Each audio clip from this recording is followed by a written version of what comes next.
अस्सलाम वालेकुम। उम्मीद करता हूँ आप सब लोग ठीक होंगे। कनाडा का विजिटर वीज़ा आप विद फैमिली के साथ अप्लाई करते हैं और आपका वीज़ा रिफ्यूज़ हो जाता है। उसकी क्या वजह है वो आज मैं आपको डिटेल के साथ बताऊंगा कि ताकि जब आप नेक्स्ट टाइम अप्लाई करें तो आप केयरफुल होके अप्लाई करें। जब आप फैमिलीज के साथ कनाडा का विजिटर वीज़ा अप्लाई करते हैं, सबसे पहले तो आपका बैंक स्टेटमेंट वो होना बहुत ही ज़रूरी है। वो आगे मैं चल के आपको उसका चार्ट भी दिखा देता हूँ। आपके अकाउंट में कितने पैसे होने चाहिए इक्वल टू कनेडियन डॉलर। ये एस्टिमेट एक बताते हैं कि आपके पास अगर इतने पैसे हैं तो आप up to 6 month up to 12 month आप कनाडा में रह सकते हैं। ये अभी आप ये चार्ट देख रहे हैं, इसके ऊपर लिखा हुआ है 6 मंथ और 12 मंथ का। ये recent ही इसको अपडेट किया गया है 2023 जो आफ्टर रिसेशन के बाद, क्योंकि रिसेशन आया है तो हर जगह पे सब कुछ एक्सपेंसिव हो गया है, महंगाई वगैरह थोड़ी बहुत हुई है, तो इस वजह से इसको भी अपडेट किया गया है। अब आप ये देखें, अगर आपके पास इस हिसाब से पैसे हैं, बल्कि इससे भी थोड़े से ज्यादा होना चाहिए अगर आप फैमिलीज के साथ अप्लाई करते हैं, तो पहले तो मैं आपको ये रिकमेंड करूंगा कि आप फैमिलीज के साथ कनाडा का विजिटर वीजा अप्लाई ना करें। की वजह यह है कि अगर आप फैमिलीज के साथ अपना वीजा अप्लाई करेंगे, हस्बैंड वाइफ बच्चे सबका, तो आपके बैक टू होम्स तो टाइज जो है ना, वो भी फैमिलीज जो होती है जो आपकी पीछे रह जाती है, ये भी बैक टू होम्स टाइज में आती है। अगर आप सबका अप्लाई कर देंगे, सिर्फ आप कहेंगे कि हमारे अकाउंट में ये पैसे हैं, मेरी जॉब सच्ची है, मेरा घर है, गाड़ी है, तो तब भी इमिग्रेशन ऑफिसर जो होता है वो आपका वीज़ा रिफ्यूज़ कर देता है, क्योंकि उनको ये शक पड़ता है कि आप फैमिलीज के साथ जा रहे हैं, आप वापस नहीं आएंगे पाकिस्तान, या आप इंडिया में हैं, किसी भी कंट्री से हैं, कि आप बैक टू होम वापस नहीं जाएंगे, आप कनाडा में ही रह जाएंगे, तो वो इस वजह से आपका फैमिली का वीज़ा रिफ्यूज़ हो जाता है। सबसे पहले तो मेरे ख्याल में हस्बैंड को अप्लाई करना चाहिए, उसके बाद वो अपनी वाइफ का अप्लाई करे, फिर जो आपके बच्चे हैं कैंडिडेट होते हैं आप उनका अप्लाई करें।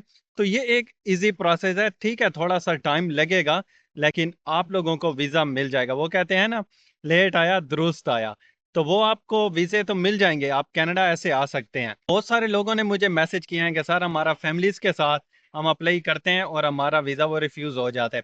वो इस वजह से होता है, आप ठीक है बैंक अकाउंट स्टेटमेंट आप दिखा देते हैं 25 लाख 30 लाख, लेकिन जो मैंने आपको पहले बताया है कि इस वजह से आपका इमिग्रेशन ऑफिसर वो वीज़ा आपका रिजेक्ट कर देता है। जब आप वन बाय वन करेंगे, पहले हस्बैंड करेगा, फिर वाइफ करेगी, फिर उसके बाद उनके बच्चे करेंगे, तो फिर आपके ज़्यादा चांस हैं आपको कनाडा का वीज़ा मिलने का। फिर उसके बाद आप यहाँ पे कनाडा आ जाएं। लेकिन ये जो अमाउंट मैंने आपको बताई है, अमाउंट आपके पास होनी चाहिए जो आप यहाँ पे थोड़ी बहुत स्पेंड कर सकें। और रीजन भी आपने सबका एक ही बताना है। जो हस्बैंड ने रीजन लिखा है कि आप कनाडा क्यों ट्रैवल कर रहे हैं, तो वाइफ का भी वही बताएं। फिर बच्चों का आपके वो कैंडिडेट होते हैं, तो उनका आप ये कह सकते हैं कि पीछे इनका लुक आफ्टर करने वाला कोई नहीं है, तो हम दोनों जा रहे हैं तो इनको भी साथ लेके जाते हैं। इस तरीके से चांस है कि आपको कनाडा का विजिटर वीजा मिल सकता है।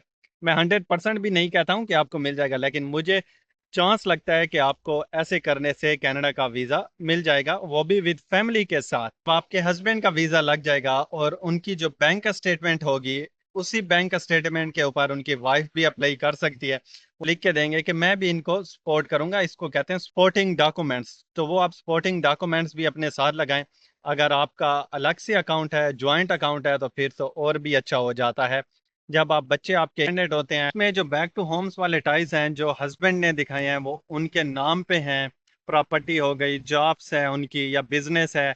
सेकंड, अगर उनके नाम पे कार है, ज्वेलरीज वगैरह हैं, तो वो उन्होंने तो शो करवा दिया। अब जो आप अपनी वाइफ का अप्लाई करेंगे, उनकी प्राइवेट जॉब है वो भी आप शो कर सकते हैं, गवर्नमेंट की जॉब है वो भी आप शो कर सकते हैं। अब प्राइवेट जॉब है, आप प्रिंसिपल हैं आपका, या कोई भी हेड है आपका, बॉस है, तो आप उससे लिखवा के आप उससे एक लेटर बनवाएं कि मैं यहाँ पे जॉब करती हूँ, इस डेट से मेरी अपॉइंटमेंट हुई थी और अभी तक मेरी जॉब यहाँ पे कंटिन्यूज है, इस पोस्ट में मैं यहाँ पे काम कर रही हूँ, ये मेरा डेजिग्नेशन है। तो वो लेटर भी आप लगाएंगे तो वो आपका सपोर्टिंग डॉक्यूमेंट्स में वो आ जाएगा। कि जब आप लेटर सपोर्टिंग डॉक्यूमेंट्स लगाएंगे तो आपकी फाइल स्ट्रोंग होगी।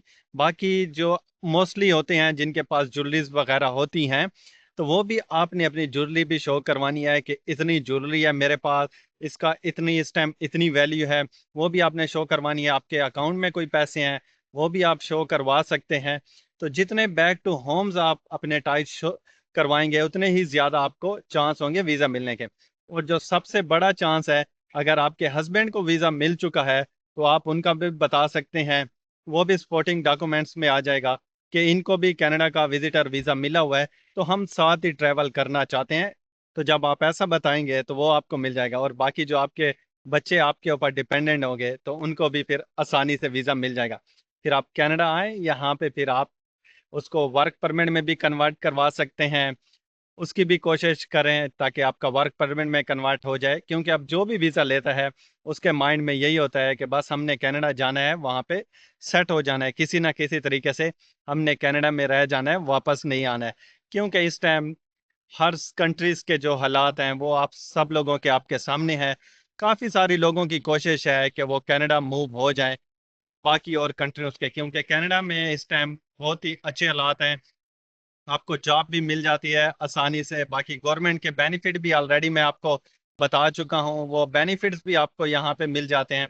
यहाँ पे मल्टीपल कल्चर्स हैं, सिख हैं, हिंदू हैं, मुस्लिम हैं, क्रिश्चियन हैं, बहुत सारे कल्चर हैं। लेकिन आपने कभी ऐसा नहीं सुना होगा कि इनकी फाइट हो गई है, इनका ये हो गया है, कुछ भी ऐसा आप लोगों ने कभी न्यूज़ में नहीं सुना होगा।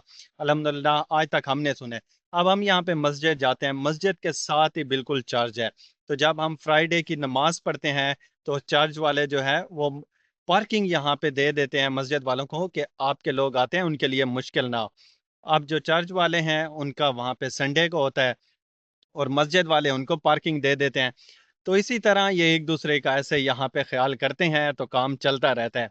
इसे करने से प्यार मोहब्बत बढ़ता है, यहाँ पे कोई किसी के रिलीजन के ऊपर बात नहीं करता है। तो जो बच्चे आपके ऊपर डिपेंडेंट होते हैं, आप उनका भी बता सकते हैं कि ये हमारे पास इस टाइम इतने पैसे हैं। जो लास्ट में मैंने आपको चार्ट दिखाया था, इस हिसाब से आपने अपने अकाउंट में पैसे रखने हैं और फिर फैमिली का वीज़ा आपको आसानी से मिल सकता है। उम्मीद करता हूँ आज की वीडियो आप लोगों के लिए हेल्पफुल हुई होगी। मिलेंगे एक और नई वीडियो के साथ, तब तक के लिए टेक केयर एंड अल्लाह हाफिज।